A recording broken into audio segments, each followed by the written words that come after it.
ओम नमः शिवाय। जय श्री महाकाल। तो मेरे देवों के देव महादेव चंद्रमौली भगवान आप पर यूं ही कृपा बनाए रखे, कामना पूर्ण करे, समस्या को समाप्त करे।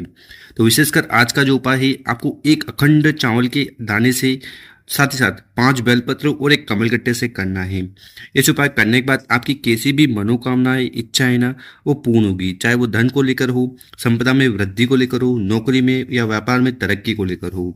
तो सारी इच्छाएं इस उपाय को करने के बाद भगवान भोलेनाथ की कृपा से पूर्ण होने लगी है। तो ये उपाय कैसे करना है वो बताएंगे। उसके पहले इस वीडियो को लाइक कर दें, चैनल पर नए हो सब्सक्राइब कर दें और कम से कम 3 लोगों के साथ इस वीडियो को जरूर शेयर करें और उन लोगों की मदद करें। तो इस वाले उपाय के लिए सबसे पहले आपको इस प्रकार से एक प्यारा सा दीपक लेना है, ठीक है। और जो दीपक लो ना, वो चाहो तो आप मिट्टी का ले सकते हो या आप आटे का दीपक भी बना सकते हो। इस आटे के दीपक में या मिट्टी के दीपक में आपको डालना है घी, ठीक है। और इसकी जो बत्ती होगी वो होगी गोल। तो इस प्रकार से आपको एक गोल बत्ती का दीपक तैयार कर लेना। इसके बाद आपको इस प्रकार से प्यारा सा तांबे का लोटा लेना है और उस तांबे के लोटे में आपको अपने घर से, अपने किचन से शुद्ध जल भर लेना है, ठीक है। इसके बाद जो अगली सामग्री है वो है बेलपत्र। देखिए भगवान भोलेनाथ को बेलपत्र बहुत ज़्यादा प्रिय है। तो आपको इस प्रकार से एक प्यारा सा बेलपत्र ले लेना है और ध्यान रखिएगा कि ये कहीं से खंडित टूटा फूटा ना हो। और आखिरी में आपको क्या लेना है, आखिरी में आपको इस प्रकार से चावल का दाना लेना है, मतलब कि एक अखंड चावल का दाना लेना है, ठीक। या यूँ कहिए कि अक्षत का दाना लेना है जो कहीं से खंडित टूटा फूटा ना हो। और बताए गए सभी सामग्री को लेकर चले जाना है आपको अपने घर के आसपास जहाँ पर भी शिव मंदिर हो वहाँ, ठीक है। आप चाहो तो ये उपाय सुबह कर सकते हो, समय मिल रहा हो तो शाम को भी कर सकते हो।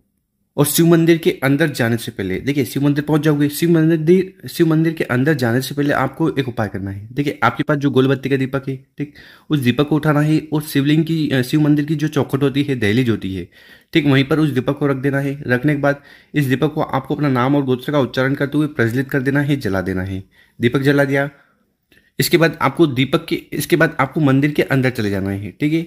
और आपकी जानकारी के लिए बता दें कि शिवलिंग के ऊपर, जैसा कि हमने बताया है कि भोलेनाथ को प्रसन्न करने के लिए आपको इस प्रकार से बेलपत्र का उपाय जरूर करना चाहिए। उसी प्रकार से अगर आप चावल का उपाय करते हो तो आपकी जो आर्थिक स्थिति है वो सुधरती है।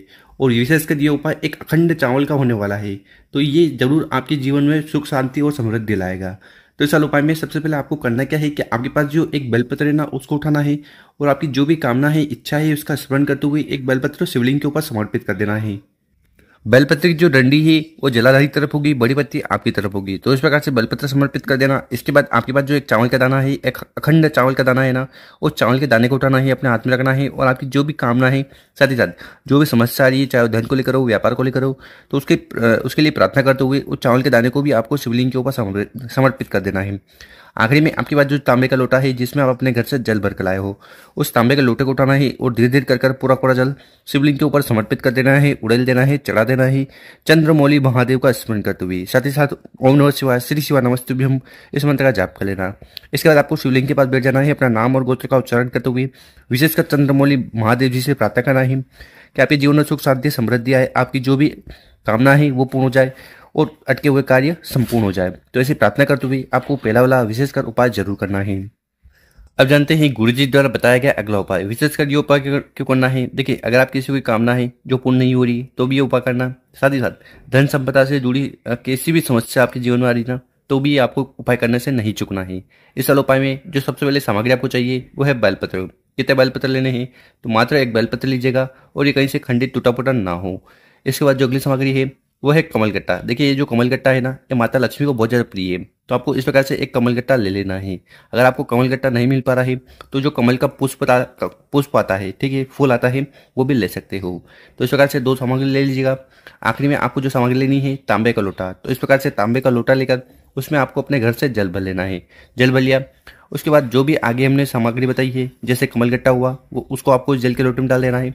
साथ ही साथ जो एक बेलपत्र बताया है उसको उठाना है और उसको भी आपको जल के लोटे में डाल देना है। और इस प्रकार से आपको ये जल का लोटा तैयार कर लेना।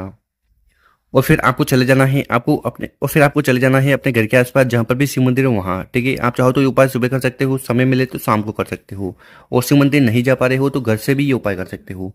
और इस उपाय करने से चंद्रेश्वर महादेव जी बहुत ज़्यादा प्रसन्न होंगे। तो आपको करना क्या है कि आपके पास जो तांबे का लोटा है जिसमें 2 सामग्री आपने डाली थी, और जल के लोटे को उठाना है और धीरे धीरे कर पूरा पूरा जल शिवलिंग के ऊपर समर्पित कर देना है। ओम नमः शिवाय, श्री शिवा नमस्तुभ्यम, इस मंत्र का जाप करते हुए।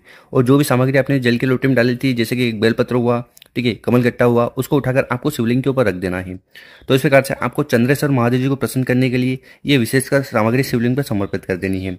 इसके बाद आपको शिवलिंग के पास बैठकर अपना नाम और गोत्र का उच्चारण करते हुए एक बार और चंद्रेश्वर महादेव जी से आपके जीवन में जो भी समस्या आ रही है, धन से जुड़ी, कर से जुड़ी, वो समाप्त हो जाए और कामना पूर्ण हो जाए, ऐसी प्रार्थना करना है।